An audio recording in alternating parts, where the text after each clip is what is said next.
બનાસકાંઠાની બનાસ ડેરીના ડિરેક્ટર પદ માટેની દાંતા બેઠકની મતગણતરી સવારથી કલેક્ટર કચેરી ચુસ્ત પોલીસ બંદોબસ્ત સાથે શરૂ થઈ હતી અને જ્યાં વર્તમાન ડિરેક્ટર દિલીપસિંહ બારડ અને ભાજપના મેન્ડેટેડ પ્રાર્થી અમરતજી પરમાર વચ્ચેની આ તીખી ટક્કરનું પરિણામ નક્કી થયું છે। ડેરીની કુલ 16 બેઠકમાંથી 15 બેઠકો જેમાં રાધનપુર, સાંતલપુર, વાવ, થરાદ, ભાભર, ડીસા, અમીરગઢ, લાખણી, દિયોદર અને અન્યનો સમાવેશ થાય છે। તે પહેલેથી જ બિનહરીફ હતી, પરંતુ સૌથી દિલચસ્પ દાંતા બેઠક અને દાંતા બેઠક પર રાજકીય રોમાંચ જોવા મળ્યો અને બંને ઉમેદવારોના સમર્થકો કલેક્ટર કચેરી ઉમટ્યા, જ્યાં રાત્રે દિલીપસિંહ બારડના સમર્થકો મતપેટીઓ પર નજર રાખવા રોકાયા હતા।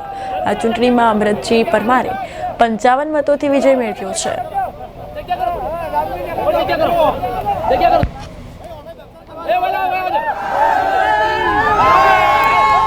તો તમે સીધી તસવીરો જોઈ શકો છો કે જ્યાં દાંતા બેઠક પર અમરતજી પરમારનો વિજય થયો છે। કાર્યકર્તાઓ ત્યાં ઉપસ્થિત છે, સમર્થકો ઉપસ્થિત છે, પશુપાલકો હાજર છે।